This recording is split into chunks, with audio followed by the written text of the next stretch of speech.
జగన్ పర్యటన గురించి ఒక్కసారి చూసినట్టయితే ఒక సంవత్సరం నుంచి ఎంతసేపు ఈ రాష్ట్రంలో శాంతి భద్రతలు విఘాతం కలిగింది, శాంతి భద్రతలు లేవు, ఈ రాష్ట్రంలో ఎటువంటి కార్యక్రమాలు జరగట్లేదు అనే అబద్ధాన్ని ప్రచారం చేయడానికి మాత్రమే ఈ ప్రతిపక్షం పనిచేస్తుందని చెప్పేసి మనం చేస్తా ఉన్నా. నేను మీరు ప్రోత్సహిస్తూ ఇటువంటి నేర ప్రవృత్తి రాజకీయాలను మీరు ప్రోత్సహిస్తూ ఈ రాష్ట్రానికి ఉన్న బ్రాండ్ ని డ్యామేజ్ చేయడానికి మీరు ప్రయత్నం చేస్తారని చెప్పేసి కూడా నేను ఈ సందర్భంగా నేను తెలియజేస్తా ఉన్నాను. కానీ ఈ ప్రభుత్వం శాంతి భద్రతలకి అత్యంత ప్రాధాన్యతనిచ్చే ప్రభుత్వం. గతంలో కూడా చంద్రబాబు నాయుడు గారి ప్రభుత్వానికి దౌర్జన్యాల్ని, అశాంతి సృష్టించే సంఘ విద్రోహ శక్తుల్ని పీచమనిచిన ప్రభుత్వం చంద్రబాబు నాయుడు గారి ప్రభుత్వాల గతంలో కూడా అని చెప్పేసి మనం చేస్తున్నాం.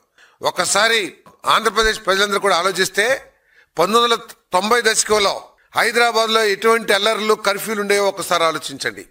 ఆ కర్ఫ్యూలు, అల్లర్లు ఎప్పుడైతే మార్చిపోయినాయో అప్పటి నుంచి హైదరాబాద్ అభివృద్ధి చెందింది. చంద్రబాబు నాయుడు గారు తర్వాత ప్రభుత్వాలు కూడా చేశారని చెప్పేసి మనం చేస్తాం. సో ఈ రాష్ట్రంలో మళ్ళీ అటువంటి విధ్వంసకర రాజకీయాల్ని ప్రోత్సహించడానికి తన స్వార్థం కోసం జగన్మోహన్ రెడ్డి గారు ఇటువంటి విఘాత కార్యక్రమాలు చేస్తున్నారని చెప్పేసి మనం చేస్తాను. ఎట్టి పరిస్థితుల్లో కూడా ఈ ప్రభుత్వం మీరు చేసే ఈ సంఘ విద్రోహ కార్యక్రమాల్ని చూస్తూ ఊరుకోదు.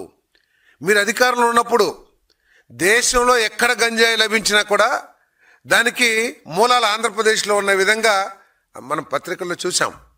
అటువంటి గంజాయిని అనగదొక్కుతూ, గంజాయి సాగులను నాశనం చేస్తూ, గంజాయి మన ఏదైతే ఉందో సంఘ విద్రోహ శక్తుల్ని తొక్కేస్తూ శాంతి భద్రతల్ని ప్రోత్సహించడానికి, నెలకొల్పడానికి ఈ ప్రభుత్వం ప్రయత్నం చేస్తుందని చెప్పేసి నేను ఈ సందర్భంగా తెలియజేస్తా ఉన్నాను.